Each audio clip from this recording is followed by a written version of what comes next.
I gotta take the Rev 9s off, man. I gotta take them off.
YouTube, what is y'all doing?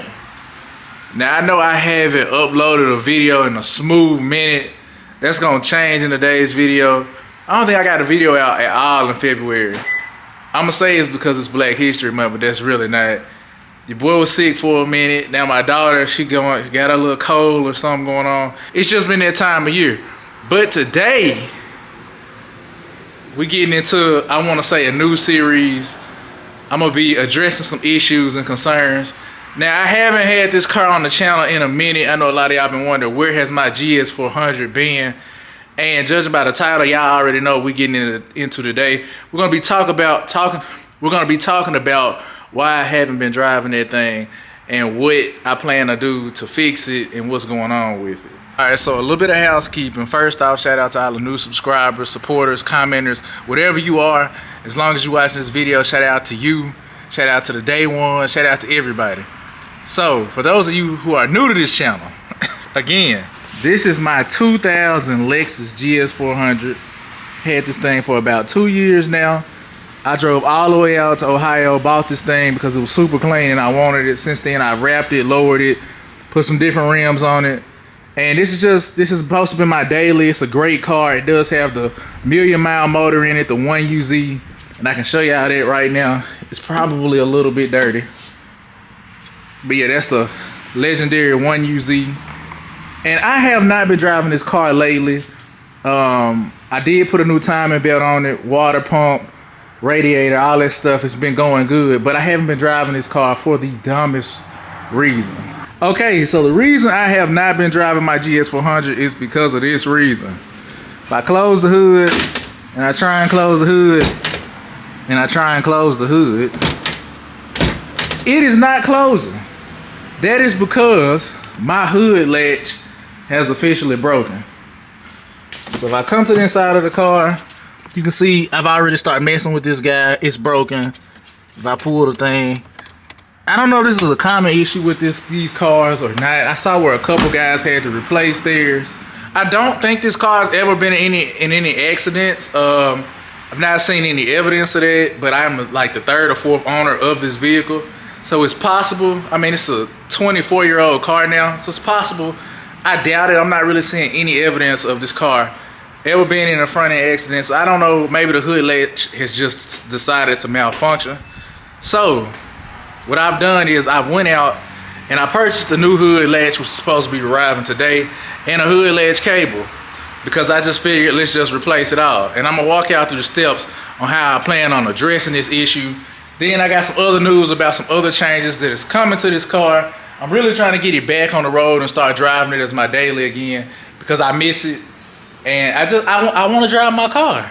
Then there is another issue that I plan on addressing in this car. I don't think that's going to happen in this specific video, but following this video, I'll be releasing another video, and I'm going to be addressing some suspension issues that I'm having with this car. I'm not going to go on the grave details, but I got to take the Rev 9s off, man. I got to take them off. And I'm going to explain in the next video. But first things first, let's get this hood latch taken care of. All right, YouTube, I decided to turn the car around because it's more light in the garage this way. Another reason why I'm making this video is simply because I couldn't find a video online of anybody like doing this on a GS, a 98 to 2005 Lexus GS. So I figured I would put one out there. If you don't have it, you gotta create it. So I figured I would try and tip this on my own. One of the things that I looked at, because I looked at a diagram on how to actually replace this guy. I think I gotta take the fender liner off because I think the hood latch cable runs up through the fender liner, underneath through here, underneath through there, and right there to the hood latch. So I need to get the car jacked up and get this wheel off and look under there and see what I see. All right, YouTube, as you can see, I got a lot going on. A lot more had to happen than I was hoping for. And I'm gonna walk y'all through what I had to do. So, first things first, I hope y'all never had this issue. Apparently Lexus didn't intend for this to ever fail because they did not make it easy to fix. As y'all can see, I got a little sweat going. So, panning around to the inside of the car. I don't know how well y'all can see this. Let's see if I can prop that up. I had to take a lot of stuff off. And that's just so I could get to the actual grommet that runs through the firewall where the cable comes through. It's way back there. I won't even be able to show it on camera. It's like way back there, up there, somewhere, back up here. So, this actually got a little messy. So this thing right here runs through the fender. I'm sorry. Zoom out. So this thing right here, this is the cable. This is the new cable. I actually finally got it through the firewall.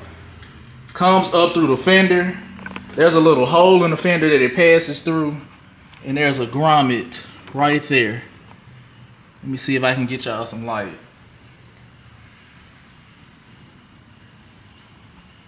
Right there, there's a grommet. And you can actually see, well, kind of, sort of. You can actually see the black cable that's coming out of there. That's actually the hood latch cable. Comes up through the fender, under this thing, over to the center core. Now I took this center support off because I had already, this was one of the first things I did. It's just 5 bolts, 2 over there, 2 over there, 1 in the middle. At least mine had 1 in the middle. And you just take it off. Everything's just 10 millimeters. Pretty simple stuff. What you're gonna have problems with though is fishing that new line through the firewall. So I got smart. I said, hey, what I'm gonna do is I'm gonna grab some zip ties. I'm gonna zip tie these two together, like so. And I'm gonna fish it on through the firewall. Well, that worked good until I got to about right here where I zip tied it at. And this was just too big to slide through the grommet.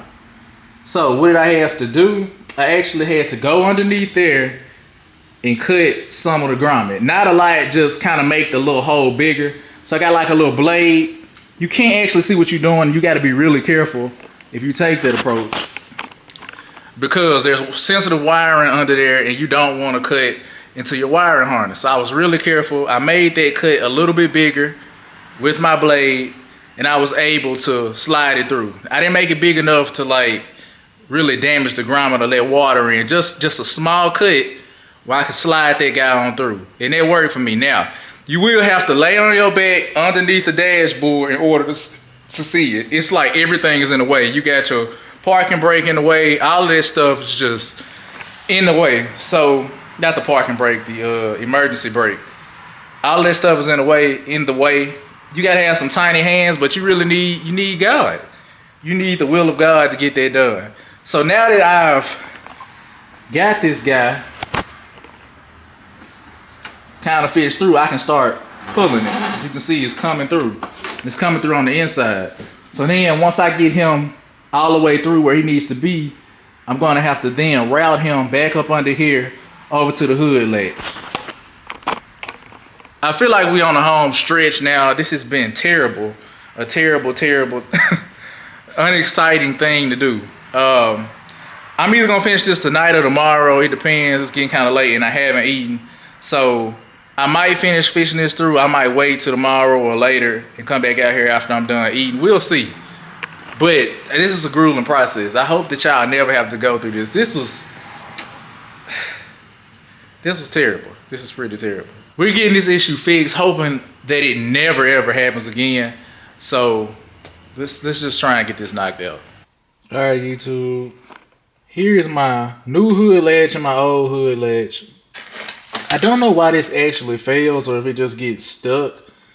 I tried messing with it. It seems to work the same way as the new one. So I'm not really sure. Some people were saying you gotta put some lube in here or some WD-40 every now and then. I'm not sure, but since we're in here now, I'm gonna replace it. Now, in order to install the actual cable, you have to take this in here. That guy right there, and he actually hooks in right there on the inside. Focus.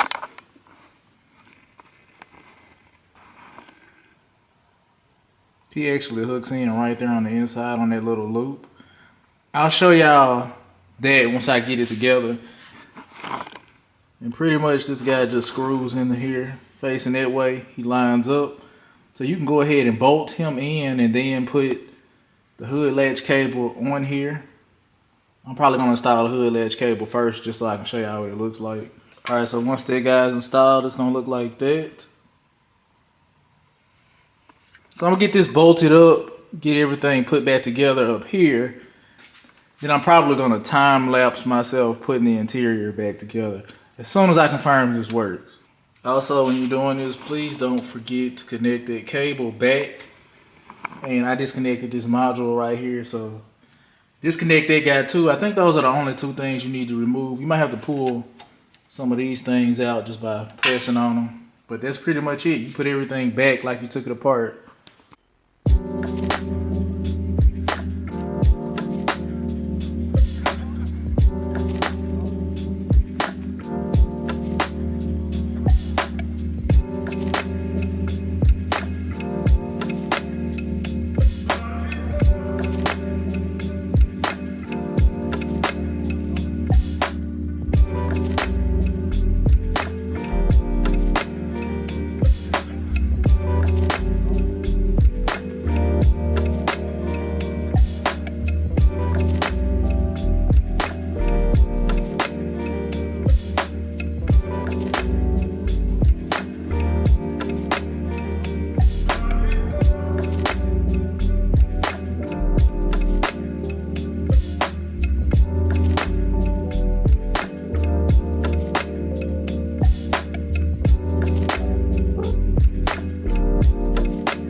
Alright Google, interior is all put back together. Now, what I want to do is test the hood. So, I tried sticking a screwdriver off in here to see if it would latch. That didn't work, so I'm just going to have to try the hood. So what I've done is I've taken the grill out because I think with the grill out, I can still access the hood latch. So in case something does go wrong, I should still be able to unlatch the hood, hopefully. So, I don't know. I'm just doing it as a precautionary measure. You might have a better idea. This is what I came up with. So, grill is over there. So let's see if we can get this thing to latch and unlatch.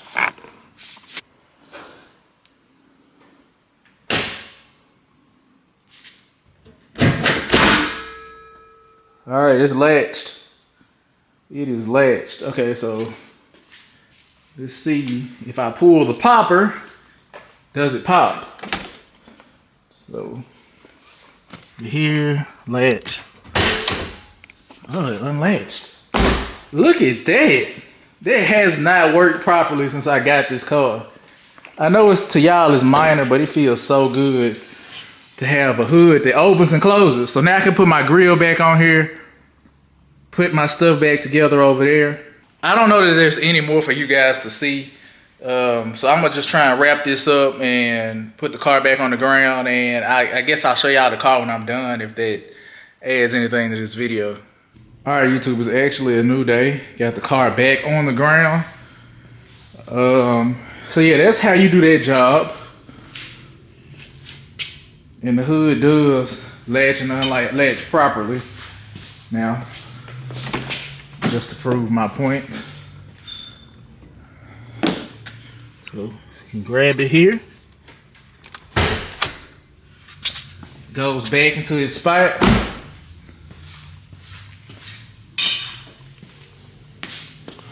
Raise it up. Don't need to raise it up. Closes. So in the next video, we're gonna still be working on this car. We're gonna be addressing some suspension stuff, and I need to get this car full detail. And I got a question for y'all. I'm actually thinking about doing like a two-tone on this guy. Like I'm thinking about peeling the wrap off of the top part of the car or the bottom part of the car and like doing a two-tone. The car underneath is black, so there's that.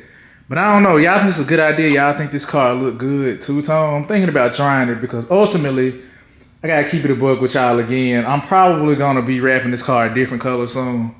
I wanna get the headlight squared away. It's just a lot I wanna do to this car. But anyway, let me know what y'all think. Peace.